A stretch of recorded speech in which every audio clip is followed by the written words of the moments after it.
What if the heaviest burden you carry is not the work you have done, but the weight of all the things you have left unfinished? Have you ever noticed the quiet exhaustion that settles over you at the end of an ordinary day? It is not always the exhaustion of physical labor. Sometimes it is the invisible fatigue of carrying too many open loops. You start a project. You build a grand, complex scenario in your mind. You map out the exact architecture of how it will change everything, how it will shift the very foundation of your daily routine. And then, something stops you. The initial burst of energy fades. The project sits untouched. And then you start another, and another. If you have ever felt overwhelmed by the graveyard of your own brilliant beginnings, this is for you. We live in a world that praises the spark of creation. We fall in love with the what-if analysis of our own potential. We imagine the massive, overarching impact our ideas could have. We map out the sweeping shifts of our own lives, attempting to plan for every variable, every outcome. We convince ourselves that unless a project is monumental, unless it rewires the entire system of our reality, it is not worth finishing. But here is the truth few people want to face. Your mind is exhausted because it is living in a dozen different futures, while your body is still sitting right here, in the present moment.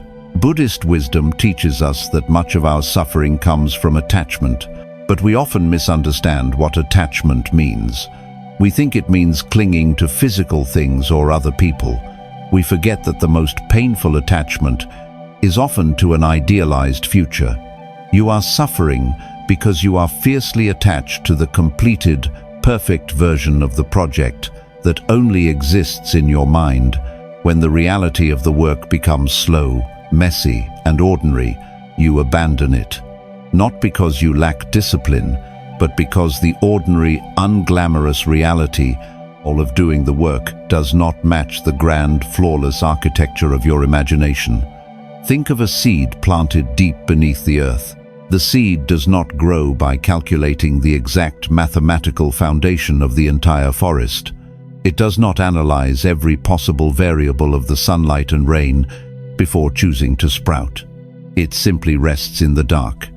It draws water from the soil, one silent, uncelebrated drop at a time. It grows through a decentralized, quiet process that no one else can see. The seed understands the wisdom of quiet consistency. We, on the other hand, try to build the entire canopy in our minds, and then feel paralyzed when we are asked to simply water the dirt. Ask yourself, how many beautiful ideas have you abandoned simply because the day-to-day work of building them felt too quiet? What are you afraid will happen if you let go of the grand, theoretical scenario and simply commit to the boring, ordinary step directly in front of you? Pause. Breathe. Observe the heavy feeling of all those unfinished projects. You do not need to carry them all today. You do not need to resolve every complex equation of your future right now. Letting go does not mean giving up on your ideas. It means releasing the desperate need for them to be perfectly realized all at once. It means accepting that true creation is not a sudden, sweeping eradication of your old habits. True transformation happens in the quiet, almost invisible moments of an ordinary day. But stepping away from the grand vision to embrace the small, daily reality is only the first step. And this is where the next truth begins.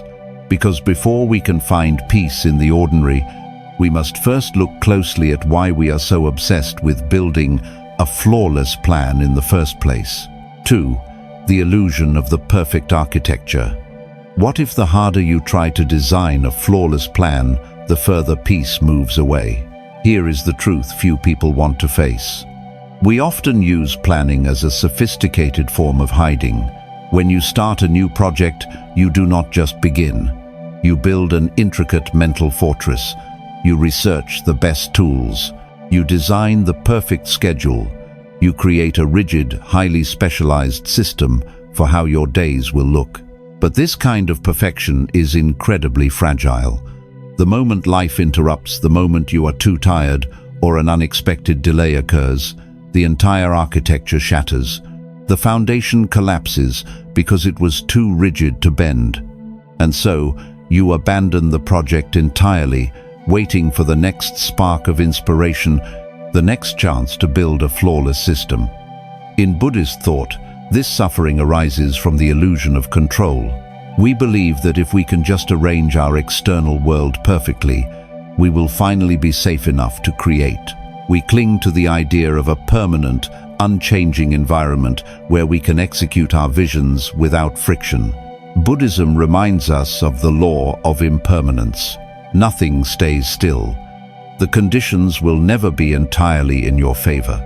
When we try to freeze life into a perfect, unchanging architecture, we are fighting the very nature of reality itself. Imagine a magnificent medical breakthrough developed in a pristine, perfectly controlled laboratory. In a wealthy, highly structured city, perhaps somewhere like Zurich or Boston, this innovation works exactly as the math predicted. Every variable is controlled, every resource is at hand. But that brilliant breakthrough in a sterile lab does not automatically mean a breakthrough for a family sitting in a quiet, poorly funded clinic on the other side of the world. To actually change things, the medicine must leave the perfect lab. It must travel down uneven roads. It must survive unpredictable weather. It must be administered in rooms where the infrastructure is incomplete and the variables are messy. You are treating your creative life like that pristine laboratory. You are creating beautiful, flawless ideas in the sterile environment of your imagination.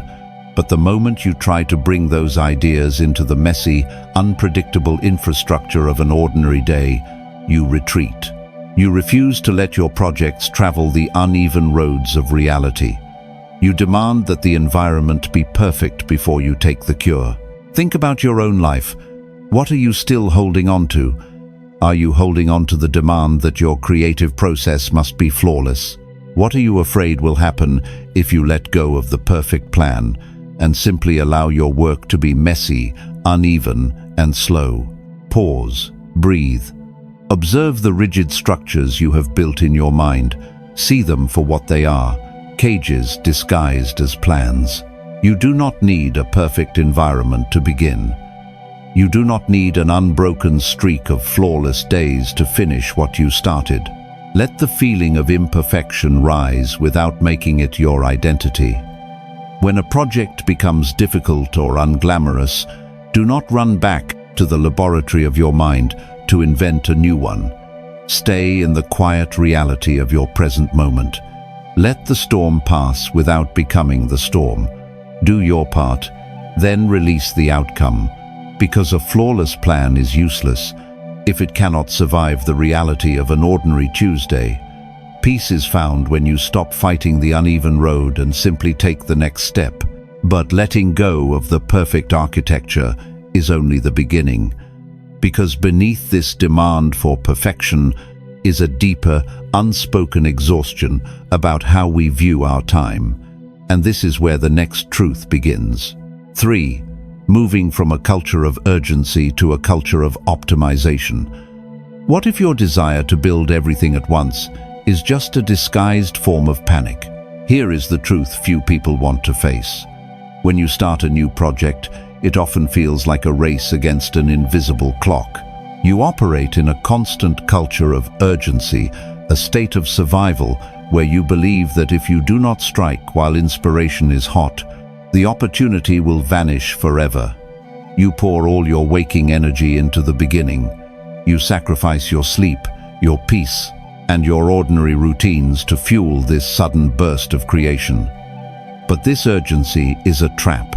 You are not building a sustainable reality. You are simply trying to survive the pressure of your own ambitions.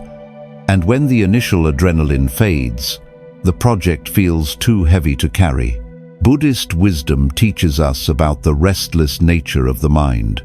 We mistake our frantic, rushing energy for true passion. But beneath this urgency is often a deep fear, a fear that we are falling behind, a fear that we are not enough as we are. Buddhism reminds us that when we are constantly rushing toward the completion of a goal, we are entirely absent from the present moment. We are running away from the quiet reality of our lives. Moving from a culture of frantic urgency to a culture of mindful optimization means learning to slow down. It means finding the stillness within the motion. Think of a river rushing down a steep, jagged mountain. During a storm, the water becomes a flash flood. It is violent, desperate, and urgent. It tears up the earth, loud and powerful, consuming everything in its path. But it quickly runs dry, leaving behind nothing but a path of scattered debris. Now, imagine that same river when it reaches the wide valley. It widens, it slows down. It does not stop moving, but it no longer rushes. It optimizes its path, flowing quietly and steadily toward the ocean. It becomes a permanent, undeniable force simply by remaining consistent. You have been treating your creative life like a flash flood. You flood your days with sudden, overwhelming bursts of effort.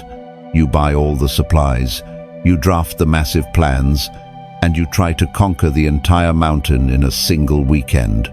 But you cannot sustain a flash flood. The energy dissipates, and you are left staring at the dry riverbed of another abandoned idea, feeling more exhausted than when you began. You must learn to become the river in the valley. You must let go of the need to be a violent storm of productivity and instead become a quiet, unbreakable flow. Ask yourself, are you creating out of joy, or are you rushing out of fear? What would happen if you stopped treating your ideas as emergencies that must be solved immediately? Is this frantic thought bringing you peace, or is it feeding your exhaustion? Pause. Breathe. Notice the rapid, anxious rhythm in your chest when you start something new. Observe that urgency without following it. You do not have to conquer the entire project today. You do not have to chase what is already leaving your mind. Let the feeling of panic rise, and simply watch it pass without letting it dictate your pace. Stop trying to force the door open. Do your part, then release the need for instant completion, because a quiet, steady river will always carve deeper canyons than a sudden storm. Peace is not found in finishing everything at once. It is found in the calm, unhurried rhythm of doing one small thing well. But releasing this urgency requires a new kind of structure for your days. And this is where the next truth begins. Because the real power of transformation does not live in grand gestures, but in something much quieter. 4. The wisdom of the quiet, decentralized routine. What if the reason you keep failing to finish is because your routine relies too heavily on massive, heroic efforts? Here is the truth few people want to face. We treat our creativity and our goals like blockbuster events.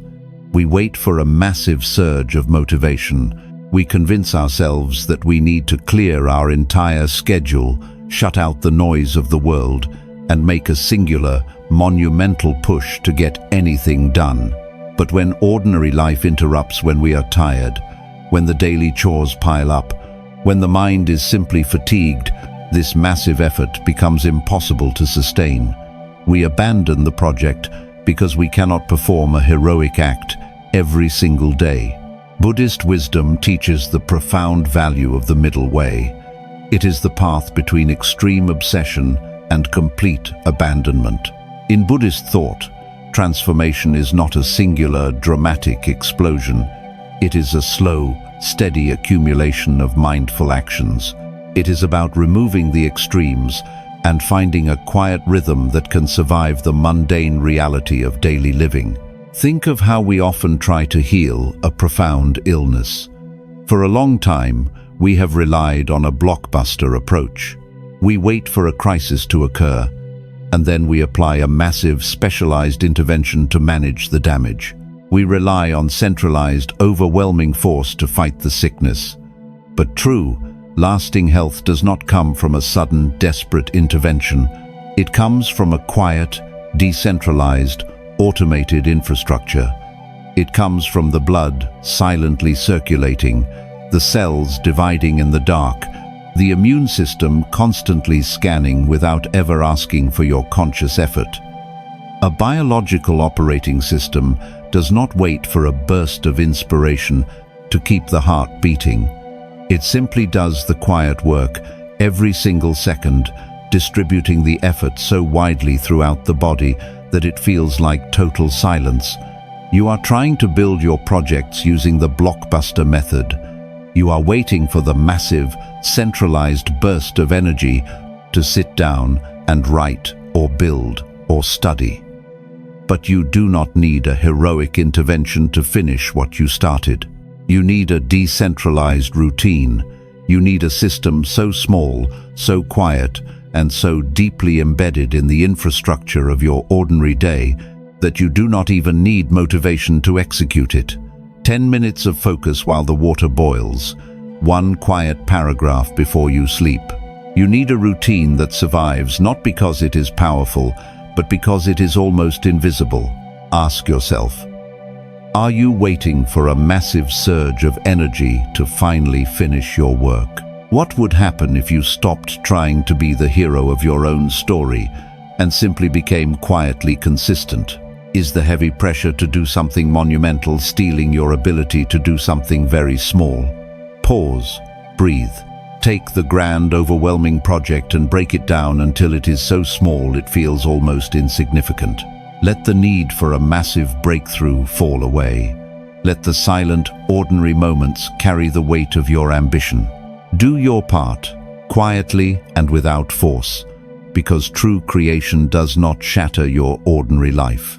It quietly weaves itself into the fabric of your days, one invisible thread at a time. But setting up this quiet routine requires you to let go of a powerful temptation. And this is where the next truth begins. Because the mind will always try to distract you with the infinite, exciting possibilities of what you could be doing instead. 5.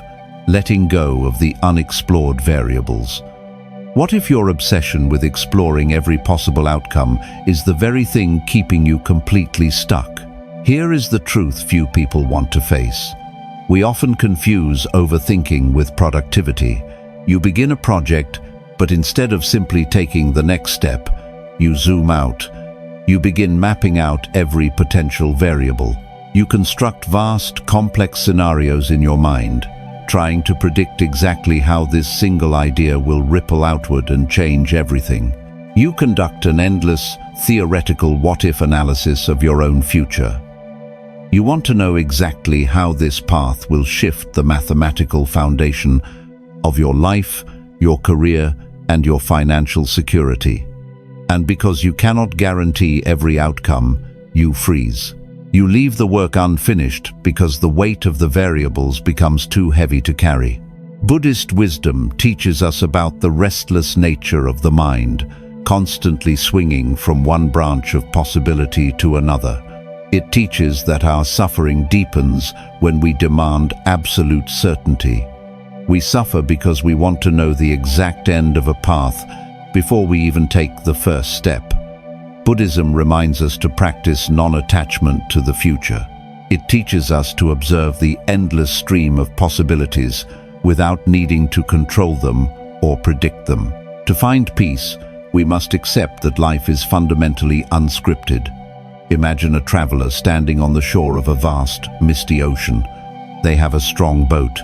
They know they need to cross, but instead of stepping into the water, they sit on the sand and attempt to calculate the journey.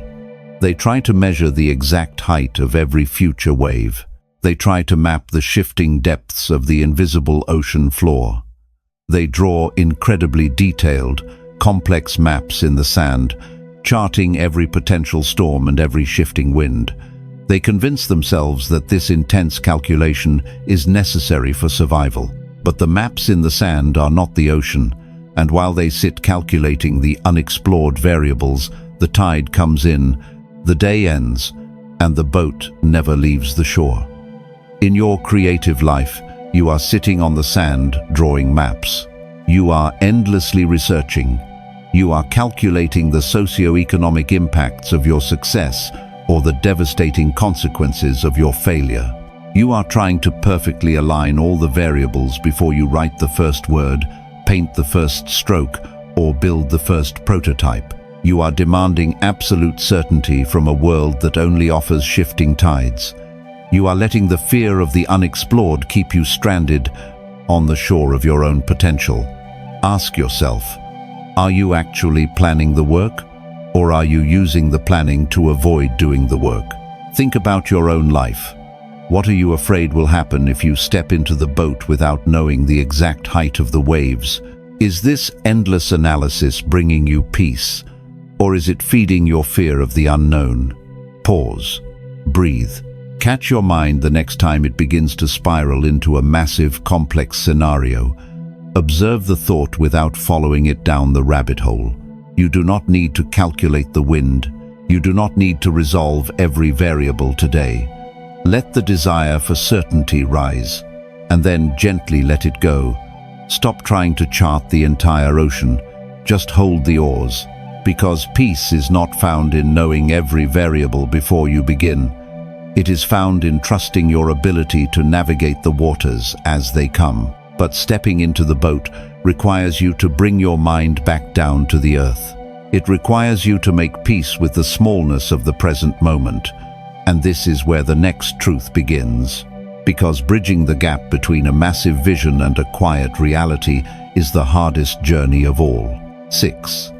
Bridging the divide between grand vision and daily reality. What if the heavy pain of an unfinished project is simply the vast distance between where your mind lives and where your hands are? Here is the truth few people want to face. We love to exist in the atmosphere of our own potential. You see the ultimate outcome of your project with perfect clarity. You understand the profound impact it will have. But then you look down at your desk. You see the blinking cursor, the unread emails, the fatigue of the afternoon, the quiet and unremarkable reality of a normal Tuesday. The gap between that extraordinary vision and this highly ordinary reality feels impossible to cross. It feels like a massive, unyielding wall. And rather than slowly climbing that wall, you simply retreat back into your imagination. You start a new project, because dreaming feels lighter than doing. In Buddhist thought, this specific suffering is born when the mind and the body are divided. Buddhism reminds us that peace is only found when the mind and the body occupy the exact same space. When your mind is living in a magnificent future, but your body is sitting in a mundane present, a painful divide opens up between them. Your suffering is not a lack of talent, it is a lack of presence. The spiritual practice is not to forcefully pull your daily reality up to match your grand vision. The practice is to gently bring your mind back down to where your hands are working. Think of the great, quiet tragedies of infrastructure in our world. Imagine a medical breakthrough that could change the very foundation of human biology. It is fully realized, sitting brilliantly inside a specialized facility. But there is a massive divide between that specialized facility and the remote, quiet clinics of the developing world that desperately need it. The miracle cannot simply teleport. To bridge that divide, it requires ordinary, unglamorous infrastructure. It requires uneven roads to be paved. It requires simple refrigeration boxes. It requires a driver slowly moving a truck through the night. The grand medical miracle is completely powerless without the boring, slow, daily infrastructure required to deliver it. You are treating your creative ideas like that isolated miracle. Your visions are beautiful, but you are ignoring the infrastructure. You suffer from a kind of internal divide, a gap between your high-level ideas and the quiet, bodily reality of your daily life. You specialize so deeply in dreaming that your ability to do the ordinary, step-by-step work becomes fragile.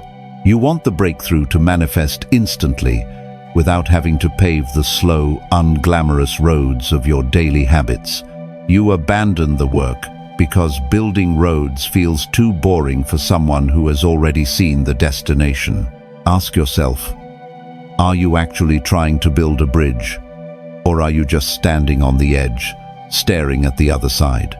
Think about your own life. What ordinary tasks are you avoiding simply because they do not feel grand enough to match your vision? What are you afraid will happen if you become a builder of roads instead of just a dreamer of cities? Pause, breathe. Bring your attention entirely back to your hands. Look at the single, ordinary task right in front of you. Observe it without judgment. You do not need to deliver the miracle today. You simply need to pave one small section of the road. Let the grand vision rest. Do the quiet work without demanding that it feel extraordinary, because a profound vision without an ordinary infrastructure is just a ghost. Peace is not found in the final breakthrough, but in the humble, quiet acceptance of the work required to get there. But embracing this slow, ordinary work requires a massive shift in how you view the timeline of your own life. And this is where the next truth begins. Because we are so terrified of running out of time that we forget how long the journey is actually supposed to be. 7. Embracing the multi-stage journey of creation. What if the panic of finishing everything right now comes from an outdated belief about how much time you actually have? Here is the truth few people want to face. We are obsessed with immediate endings because we are deeply afraid of running out of time. We live under an invisible architecture of fear, constantly calculating our age, our milestones, and how far behind we feel. You start a project and immediately want it finished because you are operating in a culture of survival. You believe that your window of opportunity is rapidly closing, and when the project naturally takes longer than expected, the fear sets in. You drop it and rush to the next idea, desperately hoping to find a shortcut to success before the clock runs out. Buddhist wisdom teaches us to widen our narrow perspective of time. We suffer because we cling to artificial, rigid deadlines that we invent in our own minds. In Buddhist thought, rushing is a sign that we have disconnected from the natural, patient rhythm of existence. We treat our lives as a brief, frantic emergency rather than a vast, unfolding continuum. Imagine a traveler who believes they only have one single day of sunlight to build a house before a terrible permanent winter arrives. Driven by sheer panic, they gather whatever loose branches and mud they can find. They build quickly, frantically, without thought. Their entire process is rooted in a culture of survival. The house they build is fragile, and the moment a strong wind blows, it shatters. But what if that traveler suddenly realized the winter was not coming tomorrow? What if they realized they had an entire, unhurried era of warm seasons ahead of them? The architecture of fear would immediately collapse. The traveler would stop rushing. They would sit down. They would select the strongest stones. They would transition from a desperate, panicked sprint into a calm, multi-stage journey of building something meant to endure. You are building your projects like the panicked traveler. You treat your creative life as if it has a strict, impending expiration date. You cram your grand ambitions into tiny, stressful windows, convinced that if you do not succeed immediately, you have failed entirely. You start many things because the frantic beginning feels like forward motion, but you finish almost nothing because deep, enduring work requires a patience you refuse to give yourself. You have forgotten that your life is not meant to be a single, frantic burst of productivity. You are allowed to have a long, multi-stage life of creation. Ask yourself, are you creating out of quiet inspiration, or are you creating out of a loud fear of running out of time? What would happen if you gave this one project permission to take years instead of weeks?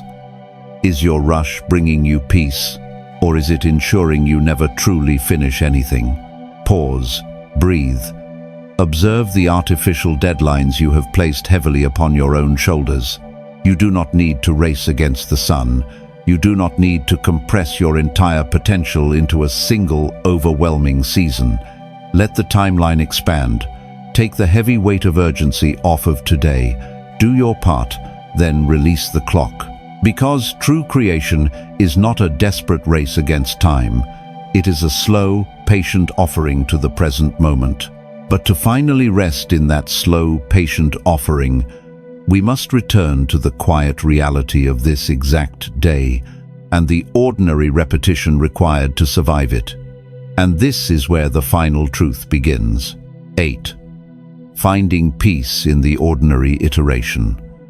What if the truest form of transformation is not a grand, sudden eradication of your old self, but the quiet survival of an ordinary day? We began this journey by looking at the heavy weight of your unfinished scenarios. We spoke about the quiet exhaustion of carrying so many brilliant, uncompleted futures in your mind. You started all those projects because you wanted a massive, overarching breakthrough. You wanted to completely rewire the nervous system of your life in one heroic effort. And every time the work became ordinary, messy, or slow, you felt like you were failing. The gap between your flawless imagination and your daily reality felt too painful to bear. So, you abandoned the quiet, daily infrastructure to go chase another theoretical miracle. But now, you know the hidden truth. Buddhist wisdom teaches us that peace does not live at the end of a perfectly executed plan. It lives in the quiet spaces between the steps. It lives in the gentle release of the idealized future. When we practice non-attachment, we are not giving up on our ambitions. We are simply giving up our painful demand that those ambitions must manifest instantly and flawlessly. We are closing the bitter divide between the pristine laboratory of the mind and the rugged, uneven roads of daily life. Think about the most enduring forces in the natural world. They do not rely on blockbuster events. They do not calculate every unexplored variable before they decide to exist. A forest grows in total silence. A river carves a canyon without a schedule. The deepest healing in a body happens silently, through a quiet, decentralized routine of tiny, ordinary iterations. The most significant shift in your life will not be a sudden explosion of productivity. It will be the day you finally decide to stop fighting the slow, unglamorous nature of reality. It will be the moment you accept that greatness is just ordinary consistency extended over a long period of time. You do not need to hold the heavy weight of all your unfinished projects today. You do not need to be the visionary architect every single second.